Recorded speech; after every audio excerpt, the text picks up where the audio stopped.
Hello, White Sox fans, and welcome to another edition of the FutureSox podcast. My name is Ian Eskridge. Joining me this evening is James Fox. And as it is draft season, we have a guest to go through here and talk mock drafts and college information, prep information, everything. Mr. Joe Doyle, how are you, Joe? Boys, it is good to be back. I don't know how many years in a row I've been on this show, but I enjoy it every time. Appreciate you coming on. So what do you work? You're over at Future Star Series. What are you working on right now? What am I not working on is the better question, Ian. Let's see. So we've got the top 615 prospects for the draft coming out right before the draft. Got mock draft 6.0, which is going to be the final iteration.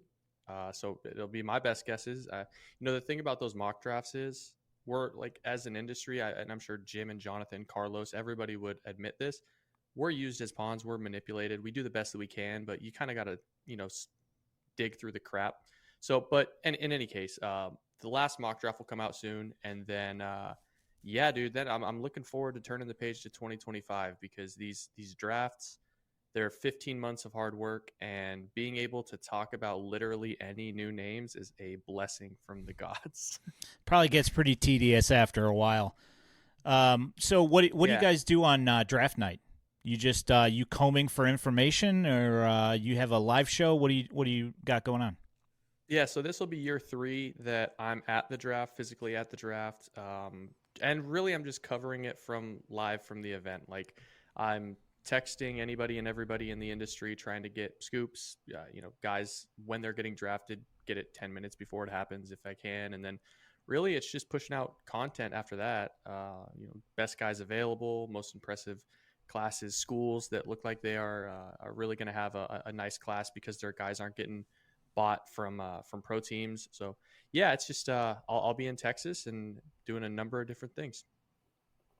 It's awesome. So me and Ian have talked about this draft a ton. I'm sure you have too. Just the 4 major demographics that everybody kind of talks about in these drafts. How would you rank them for this one? Well, I think college hitters is certainly the top demographic. I mean, it's a reasonably solid, deep college hitter class. I from this draft as a whole, like I don't know if there's going to be a lot of like 5-win players. I don't know if there's going to be a lot of stars in this class personally. Certainly I don't see any superstars, but I do think you're going to get a bunch of 4 to 4.5 win, solid impact, middle of the order bats that maybe aren't 5-tool guys, but provide some value in the batter's box. So college hitters is certainly number 1 for me. I do think it's a sneaky year for high school arms. Not a lot of people are talking about that. The top is okay. Like Caminiti is pretty good. Cash Mayfield, pretty good. And then you have just a myriad of righties that offer big stuff, good bodies, projection. Maybe they lack a third pitcher. They don't throw great strikes, but Ryan Sloan, Levi Sterling, William Schmidt, Joey Oakey, Dax Whitney. Like there's a lot of high school pitchers in this class that I think in time could end up being pretty solid middle of the rotation starters. There's a lot of special fastballs on the high school side of things. There's just not a lot of full menu types. So that would be second. And then beyond that, it's probably a toss-up between college pitchers and high school hitters. I would probably give the edge to college pitching just because there's more depth on that side in the second and third round. And then, this is a pretty tough class for high school hitters. There's a lot of high school middle infielders that you're going to hear taken in the 20 to 45 range, but all of those guys are going to be 4-year projects, and most of them have some sort of wart that's going to stop them from being, a Colson Montgomery or a Colt Emerson or something in that bucket. So something I've been asking guests, like obviously, because I kind of figured what you were going to say about the prep pitching class.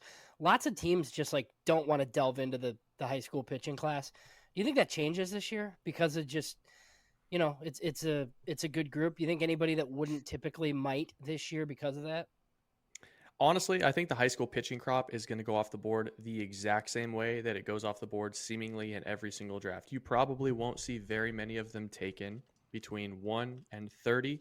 And then 31 hits, and it'll be, 31 through 36. Comp A is going to be all high school hitters and all high school shortstops, or all high school pitchers and all high school shortstops. And then the beginning of the second round, those teams that have money, those, the Royals, the Guardians, they're probably going to dip into that pool again. You'll see it go again in Comp B. But to answer the question that I think you're asking, which is in that 15 to 30 range, do I think that teams are just going to take a little bit more chances? I don't see it. I think there's enough college floor in this class that we still won't see the high school pitchers go off the board until the conventional spots that we do. With the overall prep class, how do you feel about the overall prep class? I mean, is it? We're talking second round and probably smush kind of in the middle because the later guys in high school generally don't sign anyway. They end up going to college, especially with the way college baseball is going right now with the NIL stuff and everything. Is there anybody that you really think that's really pushed through this year? I mean, because Connor Griffin was kind of the guy who was looked at as like being one of the top guys at the beginning of the season. So has anybody like really done something this year that has pushed them, I don't know, back half of the first round, comp picks, something like that? Yeah, I mean, I would say the high school shortstops that have gained weight have done well for themselves. Wyatt Sanford at Independence in Frisco, Texas. He's an A&M recruit. He's done really well for himself. He's put on 10 to 15 pounds. He's already 6'2". He's regarded as maybe the best defensive shortstop in this class. He's shown a little bit of power. It could be average raw power at the next level. I think he's done really well. He was more of a middle of the second round type of guy, and now I think you could hear him in the back of the first. And then there's some of the other guys that you've routinely heard, like Kellen Lindsey came out of nowhere, and he's just, he's a blazing shortstop, could end up in center field. I don't know if he's going to hit enough. I don't know if there's going to be very much power, but there's a lot of teams. There's at least enough teams fearful that they're going to miss on the next Trey Turner that he could go in the 25 to 30 range. And then, I'll tell you the guy that nobody's really talking about, and I'm pretty sure I have him higher on my board than anybody. And maybe I might regret that at some point, but Griffin Burkholder, an outfielder from Virginia, he's a West Virginia commit, 6'3", 198 pounds. He was an absolute tool shed last spring and last summer. And, it's plus to double plus run times. It's plus to double plus exit velos. There's hitability. He suffered a brutal hamstring injury that kept him out for much of the spring. But he finally started to get his legs from under him again in the late spring. And I think he helped out his stock a little bit. He is something of the right-handed version, not quite as big. He's something of the right-handed version of Johnny Farmello. I don't know if he's going to end up being that caliber of prospect, but the tools are all there, and he showed some hitability this spring. So that's a guy that I think maybe a team just kind of takes a shot on in the 28 to 42 range. I think he could surprise some people on draft day. So I think, people have talked about this being a bad draft, but there's players up at the top and there's players to find. How many top 100 guys right away do you think, like from this top group? Yeah, I podcasted about that about a week ago. I was trying to figure that out myself. The number that I landed on was 9, which is about average, to be honest with you. I think last year we ended up with 12 to 13, but Bazana, Condon, Caglione, Burns, Weatherholt, Montgomery, Hagen Smith, Connor Griffin. I think those are the locks to be top 100 guys. That would be 8 different players I just listed. And then, you can probably insert one of Nick Kurtz or Bryce Rayner into that mix as well. The Tibbs, the Savage, the Caminiti's, those guys, I don't foresee them jumping onto a top 100 list. And so I gave you 9. I think the guy that could sneak into the 6, 7, 8, 9 range that, he's a little bit of a Tommy Troy type of a player is Christian Moore. Maybe he ends up in the 90 to 100 range for some folks, but I feel pretty confident about 9 being the number that we're going to land on in August 1st. Yeah, Triple Crown SEC winner. Guy can hit, for sure. He can hit. Yeah, if his glove was a little bit better, I think that he likely shoots up, higher. Yeah. But to that same point, like Tommy Troy and Matt Shaw, to a lesser extent Matt Shaw, they had the exact same narratives. Like they can really hit. There's a lot of power.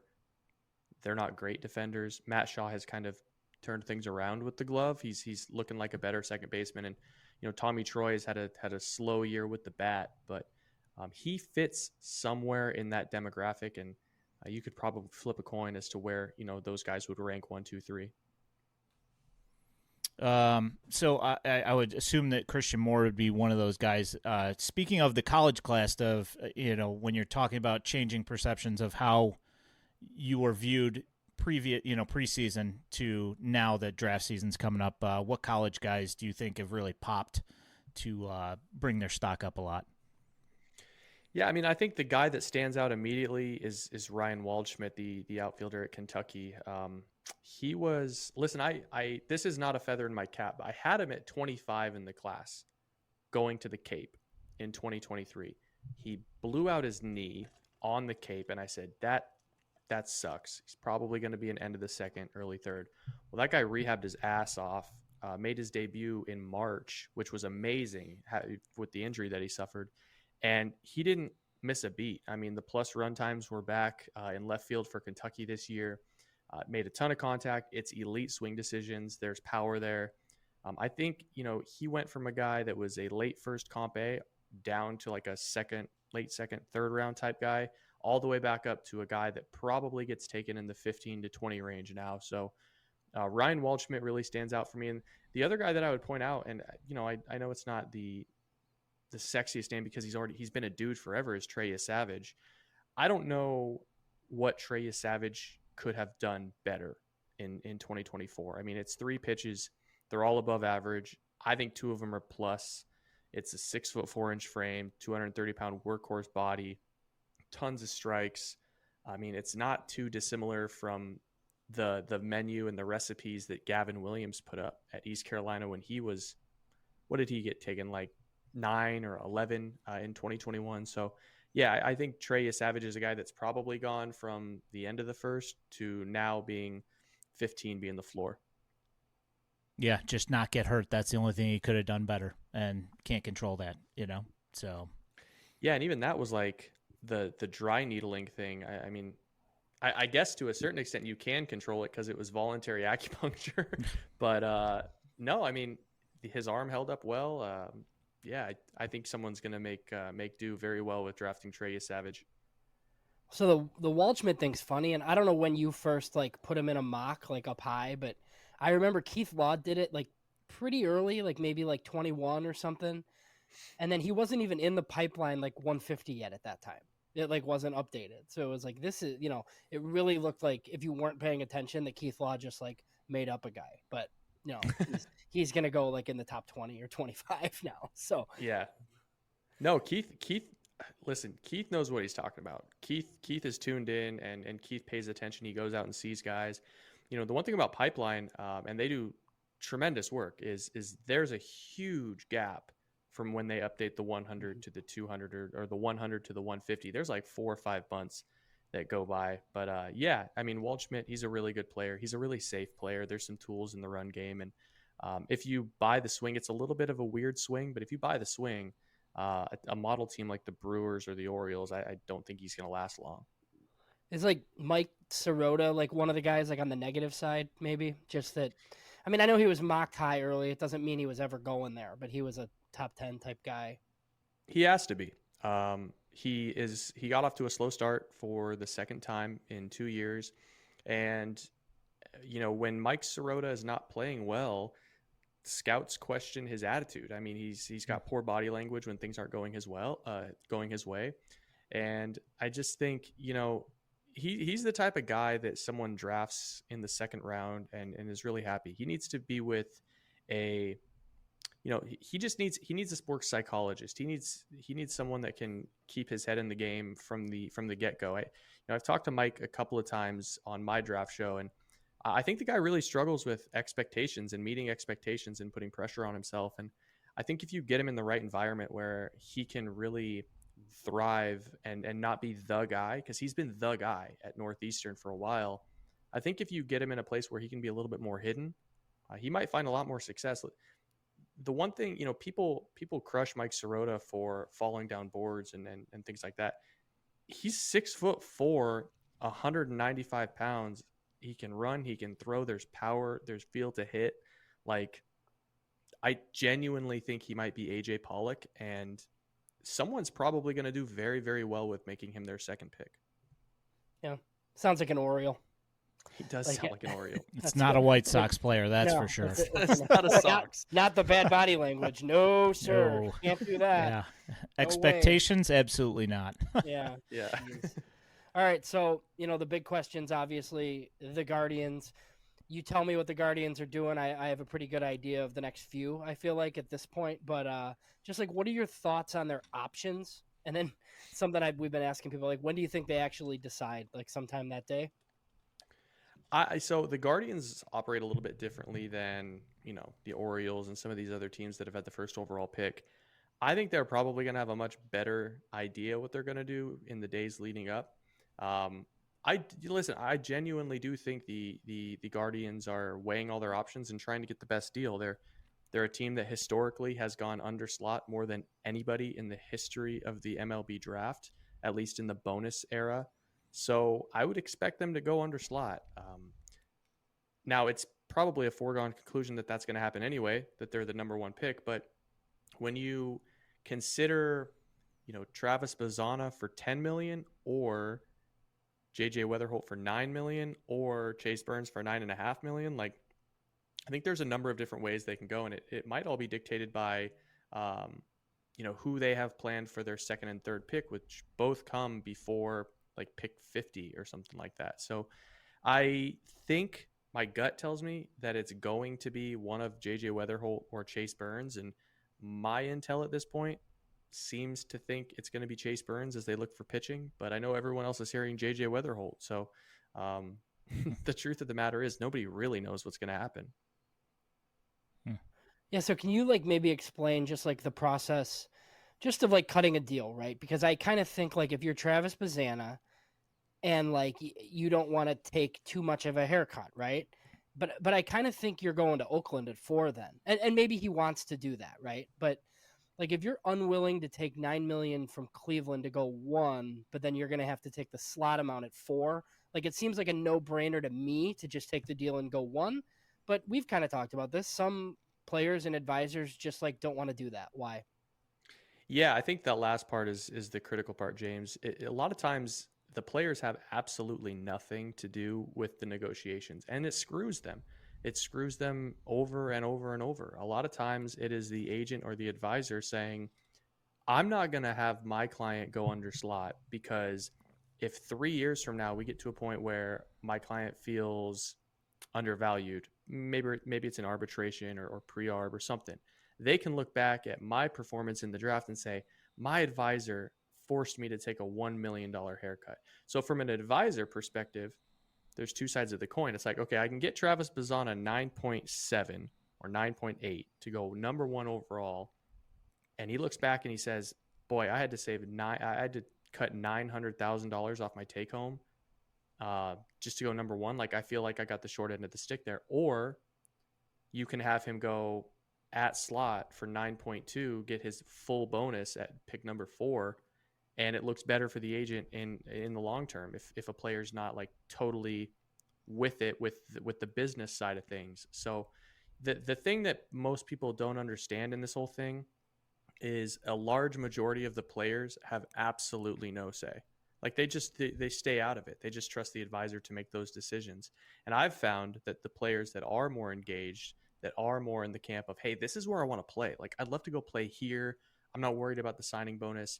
They're generally the ones that find more success at the next level. So, yeah, there are certain agencies that won't cut deals, and if they do, they're very, very small haircuts.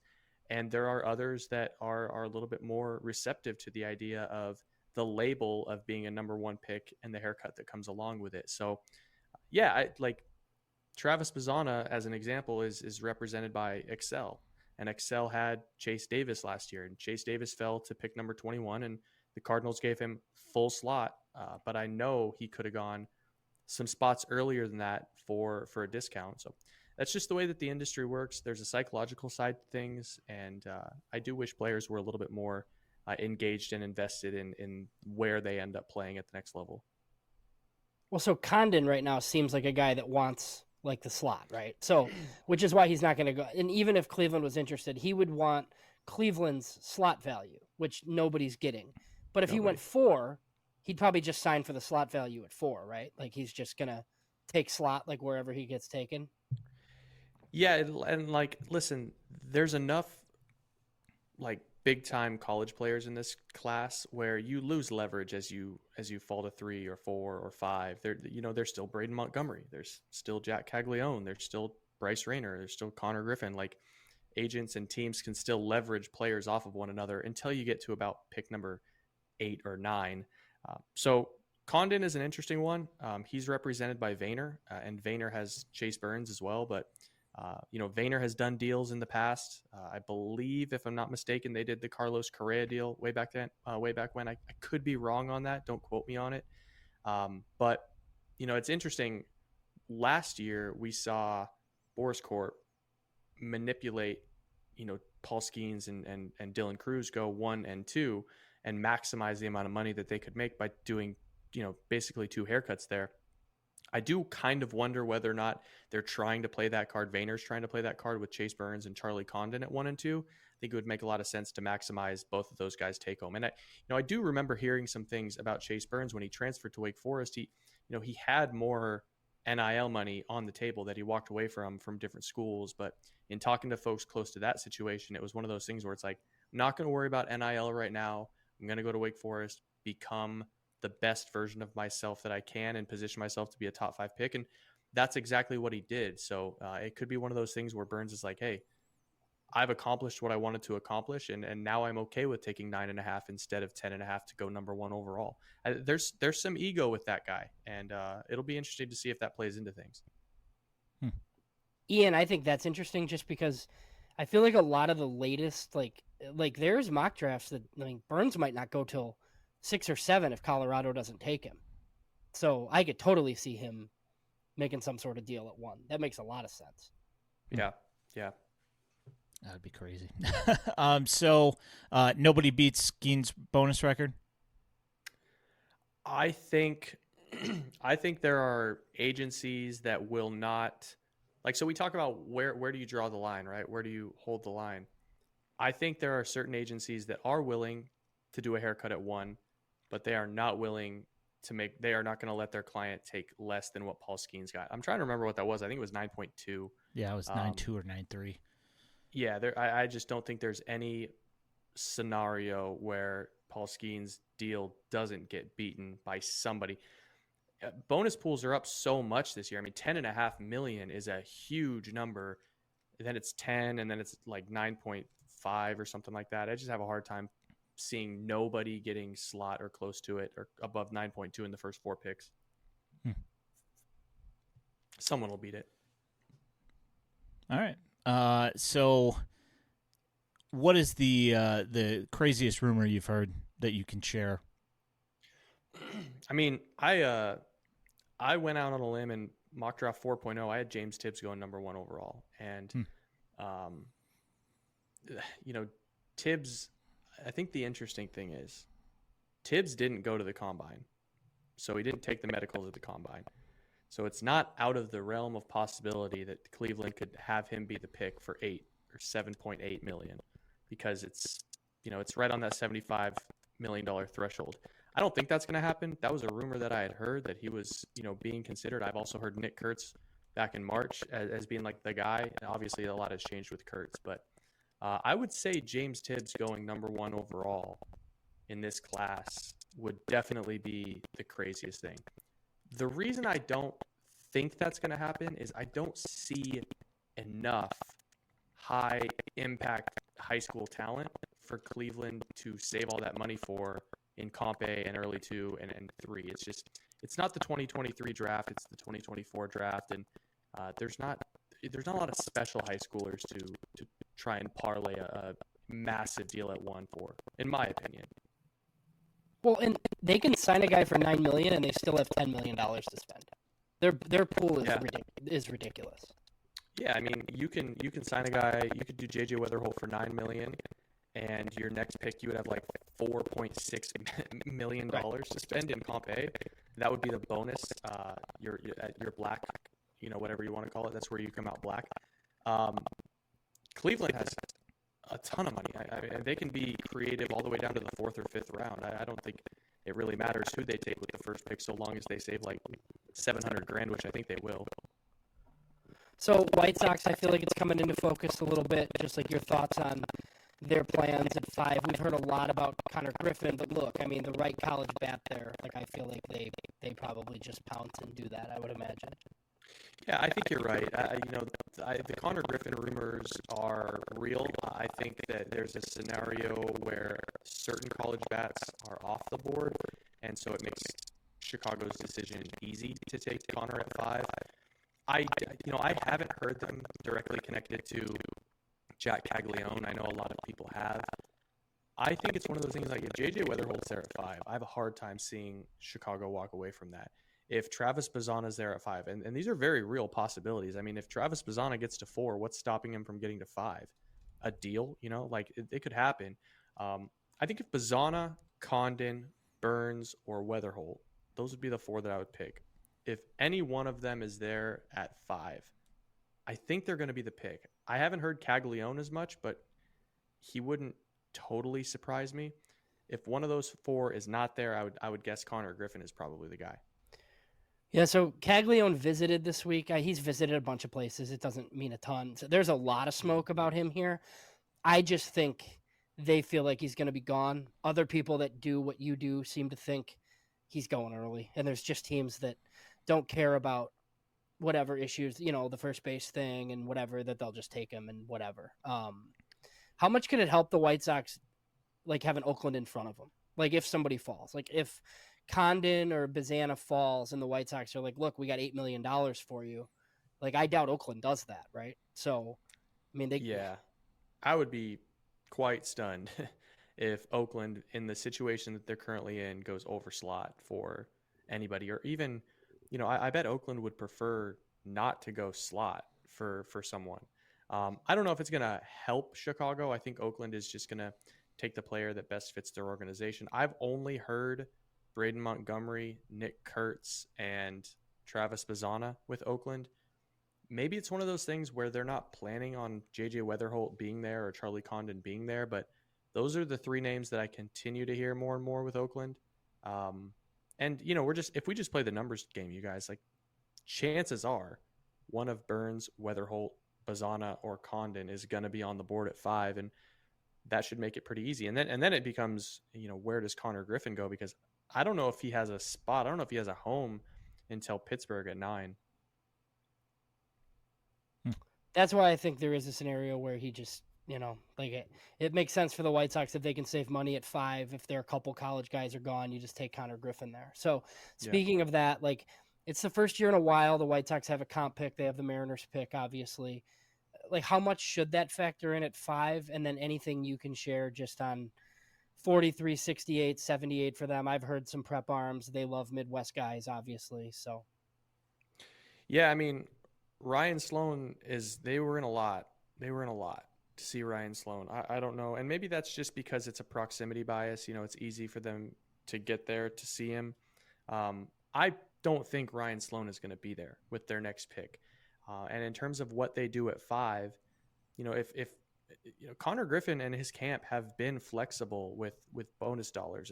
It's been surprising to me how outwardly willing they are to make a deal, to negotiate with where they end up. It wouldn't surprise me if Chicago can save 200 grand by taking Connor Griffin at pick number 5. In terms of what they do later in the class, I would be pretty surprised if they didn't end up with 1 or 2 high school pitchers. Like you mentioned, they've been in on a lot of the high school pitchers late in the spring. They've been spotted out, seen them quite a bit. So I don't exactly know where they're going to take them, but that would be something that I would keep an eye on. There's a kid in your area, I think he's Illinois.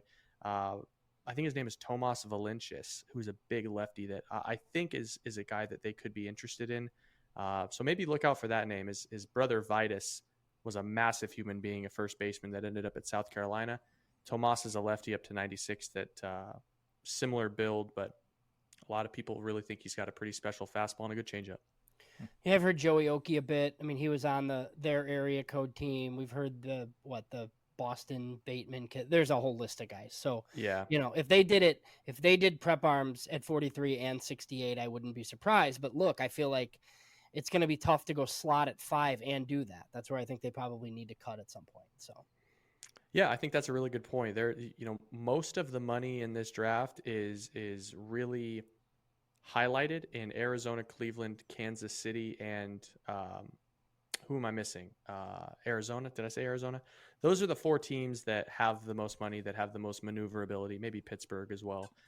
Outside of those teams, there's not a ton of flexibility in this class. So I would expect there to be some deals cut, especially 15 to 30. Like there's probably going to be some teams that are really going to try to use the genericness of that lumping of players against some agents and trying to cut deals. What's the top 5 if you had to guess right now? A couple days, week and a half before the draft. Yeah, so my last mock, I had Chase Burns 1, Charlie Condon 2. There's that Vayner combo. I have Caglione 3, but that would immediately go to Chase Burns if he was available. Travis Mazzana 4, and that would leave JJ Weatherholt to Chicago. And I don't have any insider intel in how they feel about the undersized infielder. They've done the undersized infielder thing in the past. We all remember.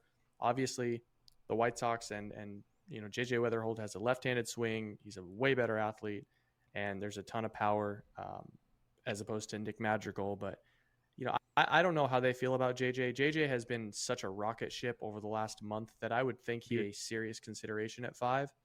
But yeah, for me, the White Sox, it would be JJ or it would be Connor Griffin right now. So, which means it's definitely going to be Hagen Smith, by the way. So that's the one thing I've heard pretty consistently is that they want to take a bat. I don't know. Who knows? Like I've been surprised before, but I haven't heard from anybody that they want to take a pitcher there. Because I think they want to take a bunch like later and on day 2. But the White Sox, critical of them as everyone may be, have done really, really well with pitchers in the 2nd and the 3rd and the 4th, and just taking some shots on injured guys. Like they've proven that they can find value in later rounds, and they don't need to reach for it at the top. So if that's the case, and there's some pretty talented bats on the board at 5, go get what you don't have. So I think they'll do that. We've been talking about going and looking and seeing who had TJ earlier this year to see who they can pick in the 2nd round. That's our thought process. I mean, maybe Luke Sennard is going to be a White Sox. I mean, fits the qualifications. Yep. Last year the White Sox kind of pulled a big thing for White Sox fans, at least, and signed George Wolkow. Where he was ranked last year with what he's doing right now, where do you think he would have gone in this year's draft? Yeah, so Wolkow was fascinating. I mean, truly like one of the most fascinating prospects in the 23 draft, because everyone was out to see him in the summer and the fall leading up to his new quote unquote senior year, his reclass senior year. And he was, and I mean this respectfully, he was big, he was slow, he was at that point unathletic. He was kind of gangly and disconnected. Like he hadn't grown into being an adult professional mature ball player.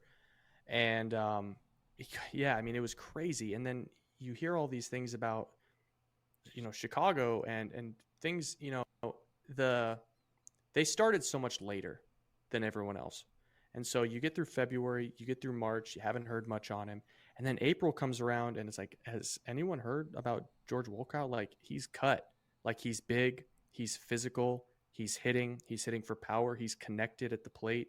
So it was almost one of those things where George Wolkow went from there's no way anyone's going to pay him what he's going to be looking for to we have to shove scouting directors in there as fast as we can to try and get another look at this guy. And I think there's that first impression syndrome where enough guys saw him during the summer where they kind of just crossed him off. But But anyways, that's a long-winded way of saying if he was in this draft, he's probably a second-round pick. I mean, he's probably like an early second-round pick.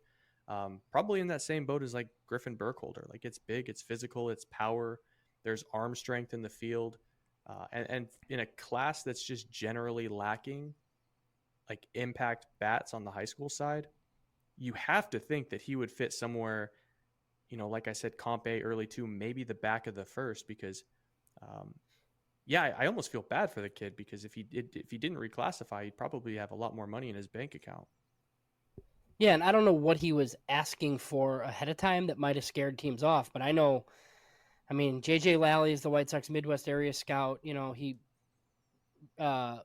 gets credit for Noah Schultz too. I know that, he basically called George and was like, look, we got $1 million. Do you want to sign? And the kid decided to do that instead of going to South Carolina. I don't know if somebody else would have called like a couple of rounds earlier and offered him 1.5 if he would have taken it or what, I don't know. But, I didn't get that. I mean, you and I, James, you and I talked a ton before that draft, and you asked me about George, and I was talking to people about George, and I didn't get the impression he had a ton of heat on him. I mean, I know that teams liked him, but the White Sox have done well with targeting local talent, and so this must have been just a strategy of theirs. And I give credit to George and his advisor and his camp for just taking 7 figures. So many of these guys decide to go to college and bet on themselves. The numbers are it's like 12% of guys end up ranked higher than they were as high schoolers on their next draft eligible board. So take $1 million at the chance that you get to do it and get yourself into pro ball, because here's the other thing about it. Let's say he reclassifies and goes to South Carolina. George Wolkow is going to be in AAA probably by the time he would have been draft eligible again. So he's going to start his pre-arb years earlier than he would have otherwise. So he's going to be 2 years ahead of the curve in that respect too. George and his advisors did it the right way. His advisor asked the right questions, and now he's positioned to have a long MLB career. And if it all clicks, he could be a free agent at 28, 29 years old and really cash in with his first contract. That can't be understated. He's going to play basically a full season at Kannapolis, and he doesn't turn 19 until January. Yeah, that's super valuable. Yeah, it's insane. One of those cautionary tales, like Peyton Stovall. Right. I mean, and he's even like Peyton Stovall is even the mild version of that story. Right. Stovall walked away from $3 million, but he's still going to get, Stovall's probably still going to get one. He'll go in the the 50s somewhere or something, I think he'll probably go at the end of the second or comp B. So he'll probably get $1 million. There are guys though that, and let's look at Andrew Dukanich. Andrew, I don't know if you know who that is, but Andrew Dukanich. Oh, yeah. Mike Shirley loved Andrew Dukanich. Yeah, because he loves Indiana guys. That's a perfect example. Like Dukanich walked away from $3.5 million, I'd say. Goes to Vanderbilt, has a nice freshman year, comes back this year, blows out. And now it's one of those things where it's like, this isn't Grant Taylor. There's not a large enough sample. The stuff isn't the same. Does Dukanich take $400,000 in this draft to go pro? His family is immensely on the side of education. So I think he's going to go back to school and, try and put up a showcase type of thing towards the end of 2025. But that's a perfect example. Like you walked away from $3.5 million, or Elijah Zembic is another one. You walked away from all this money, you got an arm injury, and now you're hoping to get $500,000 in your draft eligible year if you've even shown enough for a team to take a chance on you. So, if you ever get offered 7 figures for anything in your life, I don't care. Just take it. What are we doing? And you can go back to college once your baseball career flames out with money from the club, by the way. But so if you walk away from, let's say you walk away from $1.5 million, like let's say your agent says, hey, we can get you 3 this year, but in Peyton Stovall's case, let's get you to Arkansas. We're going to get you 4.5 after you go to school. If Peyton Stovall was in pro ball right now, 1, he'd have more money. 2, he'd be in AA. And 3, he'd be 2 years closer to his first contract, which would more than make up for the $1.5 million that he walked away from in the draft. So I don't understand the reluctance of it is mostly agents to walk away from now money. It's such an ego trip that I'll never understand. It was a strong UCLA commit, but that's one of the Thatcher Hurd's a guy the White Sox loved. I wouldn't Yeah. be surprised if they took him in this draft just because of their past history. But I mean, that's a guy too. Like, didn't turn pro out of high school, struggled at LSU. He might go in the 4th round. I mean, it's Yeah. just Perfect example. And there's a laundry list of them. Like you, people look at the Dylan Cruzes and they're like, oh, Dylan Cruz, he was going to go 20 and he went number 2. Dude, like, can we take a second to recognize that Dylan Cruz is the outlier? Cody Schreier, another UCLA kid, he walked away from 2.5, 3 mil. He's going to go in the 3rd or 4th round, maybe the 5th round. Like, just take the money. And I'm not trying to get on my soapbox here, but take the freaking money. there's trade talks going on too, obviously. Yeah. I don't know how serious, just because like the draft like takes over, man. Like one of the trade deadline's collateral damage to Rob Manfred's like early draft. There's just the trade deadline's the 72 hours at the end of the month. There's nothing going on right now. Now I know Trader No. Jerry apparently your guy wants to make deals early, it's been reported. But so, the White Sox have a whole bunch of pieces. The Mariners were one of the rumored teams that the White Sox were scouting because they're interested in multiple names. Now, Luis Roberts, obvious, but what else do you think would help the Mariners that's on the White Sox currently? Any singular bullpen piece with a pulse, I think, would help the Seattle Mariners right now. I think Michael Kopech would be like, this is all due respect to Michael Kopech. He doesn't move the needle. Like, he's got a great arm, but he's been hit pretty damn hard and he struggles to throw strikes at times. Michael Kopech would be probably a 7th, probably an 8th inning guy for Seattle right now, right in the same vein as Ryan Stanek. I think Seattle would have a ton of interest in that. Beyond that, and I don't mean to kind of like bury the White Sox. I don't know if there's a lot of pieces that Seattle would be interested in that like conceivably make sense. I can't see them going after Andrew Vaughn. I can't see them chasing some of the corner outfielders. So yeah, it's going to be the same names for a lot of teams that it is for Seattle. It's Michael Kopech, it's Luis Robert, and I think for the right deal, Seattle would be all over Luis Robert, as would any team. So the right deal. That's the tough part. I don't know that the White Sox will make the right deal for somebody else just because of the 3.5 years of control, but they might. Like, look, if the White Sox are concerned about Luis Robert being hurt all the time, and like, who knows, right? Like, I think it's probably going to take something massive, but I think the Mariners and the Phillies, and there's a couple other teams that line up pretty well. Who do you think, just like of those Mariners top guys, they deem like the most expendable?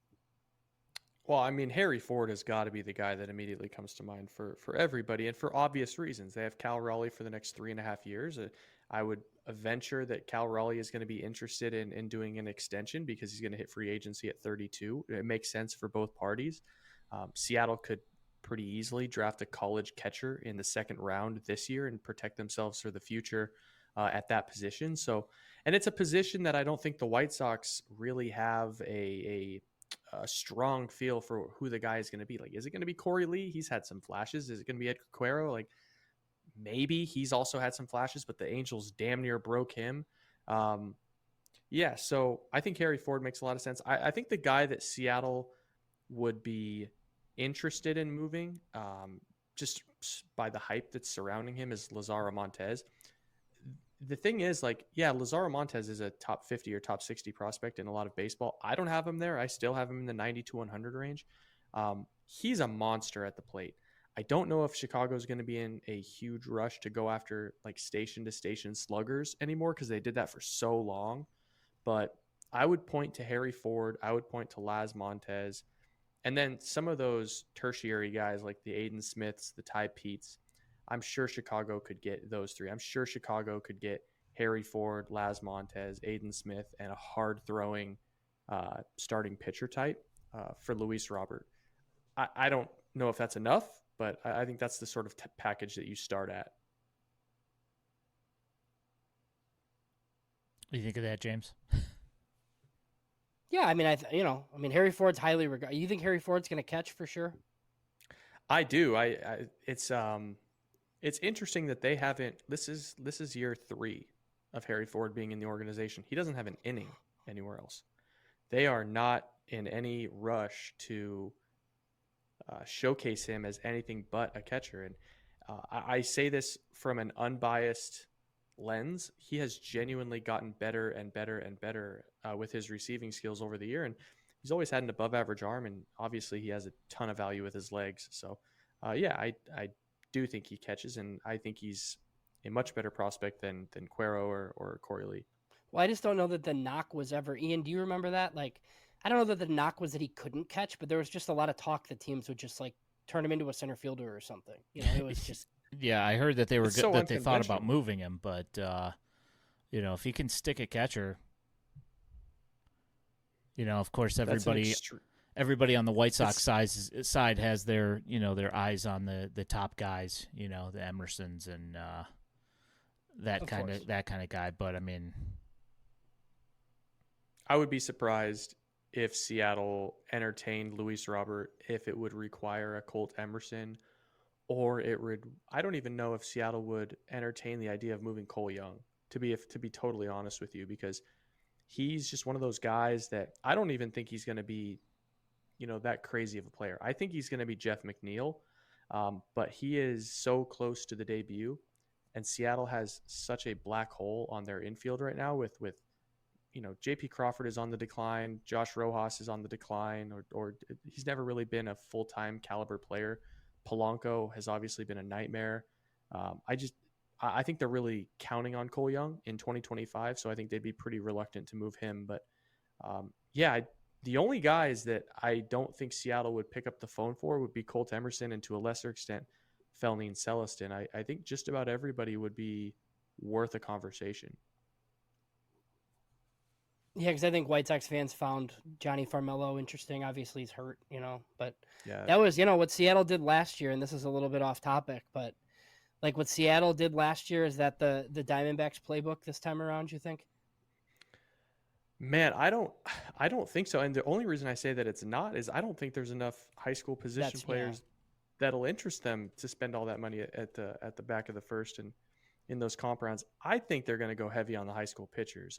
I think there's enough, and that's what they did back in 2019 when it was Brandon Pfaadt, I think, and it was Blake Walston, and I'm trying to remember the other one, but that's what they did when they had this sort of situation back then. They also took Corbin Carroll.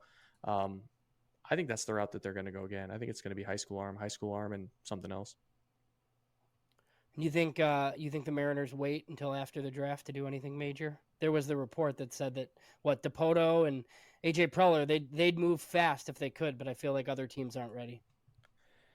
Yeah, I think that's the key. I think Seattle has to feel a sense of urgency. I mean, listen, you just blew a 10 game division lead on the Astros, and it's down to 3, and the offense is getting worse. I mean, Seattle has a bottom 3 offense in the sport, and there's no stones they can turn over to fix this with the current players that they have, without simply praying that Julio Rodriguez comes back to form. So I think if Seattle, I don't think Jerry's the type of general manager or president of baseball operations that's ever going to overpay outside of the market to do something 2 weeks early. But I think if there was a team that was willing to make some moves now and they fell in love with the Mariners prospect, you talk about the Cubs with Nico Horner. I know that rumor was kind of spreading. Let's say the Cubs are absolutely head over heels on Aiden Smith. I think Seattle would obviously move quickly to try and supplement this offense in that way. But they won't overpay. They won't go outside of the market. We can give you a lightly used Paul DeYoung. I don't think that's going to move the needle. he's got a lot of home runs, so he's very slow. Got thrown out at home tonight, and it was pretty. He also comical. has a lot of strikeouts, and Seattle is going to break that record again. So probably not the guy. Yeah, there's not really a whole lot that we can offer you other than Luis Robert or something along those lines. Yeah, and even still, like, Luis Robert's going to continue to add to the strikeout totals, but he provides a lift in other ways. Where do you think they would play him? Right field. Right. Okay. It has to be right field. Yeah. I mean, right field is the tougher assignment in T-Mobile Park than left field is, and I just think they would value his arm out there. you're kind of wasting his arm talent in left field. Yeah, I'd have to agree. And you got that nice big outfield for Julio and Robert to patrol. That's you don't even half a left fielder with those two guys in the outfield, and you'd be fine. Yeah, you could get away with Gavin Sheets in left field with those two guys in right center. I mean, if you really want to add to your strikeout total. I'll throw him into the deal. That's fine. I'll tell you guys what, like Gavin Sheets in that series against Seattle, and this is totally off topic. I don't know what happened to him, but he was 18 inches off making contact with some of the fastballs that were thrown his way. I don't know what happened to Gavin Sheets, but he just doesn't seem like he's even seeing the baseball now. That's a fair assessment. It's been an ugly year.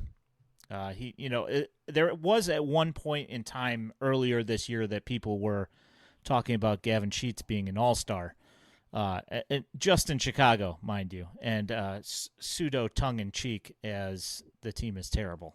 But he put up some decent numbers early. We just knew that they were going to come back down. I was a big believer in Gavin Sheets. I thought he was going to be worth a win and a half. F-WAR hasn't broken that way, but he was a guy that I was pointing to that would be a nice acquisition for some teams. But hey, that's baseball, man. And sometimes culture will absolutely kill you. I mean, you look at all the guys in Chicago that are playing below their career norms. Losing can be toxic. It can kill culture and it can kill production. I mean, look at all the guys that, Moncada and Tim Anderson and Abreu. And when this thing started to go downhill for Chicago, it was an epidemic with the whole team. So, winning does truly cure everything. Yeah, those guys are completely broken now. It would appear anyway, with TA getting DFA'd and then Jose Abreu, same thing. It just seems like the franchise truly did suck out all of the joy from all of them. So, welcome to the White Sox. The woman getting shot in center field by her own gun that was hidden in her belly fat, that was a cherry on top. We still don't have an answer on that as to what actually happened. They've kind of brushed it under the rug, so we don't even know. That is such an insane story. Mm-hmm. That is such an insane story, the way that happened, that it almost is too good to be true for the way that the season went. And because of it, a Vanilla Ice concert got canceled. Dude, that night. You can't write this in Hollywood. Crazy. What? Oh, man. Yep, nuts. Well, hey, the White Sox do have some nice pieces to get excited about for the future that are on the horizon. And now, unfortunately, you guys have gone through this before. It's a waiting game for them to arrive. That is exactly right. Do you have any other pressing questions, James? All right. Well, Joe, we appreciate your time so much. Thanks for hopping on with us. Great info, as always. Do you want to let the people know where they can find you and your work? Yep. You can find me on Twitter at Joe Doyle MILB. You can find me at FutureStarSeries.com. And if you are a draftnik like me, you can find me at Patreon.com/overslot. Fantastic. Well, appreciate you. We will talk soon. We will certainly, at least trade jabs on Twitter when the picks come out, and we appreciate your time. Thanks. All right, boys. Anytime. All right, thanks.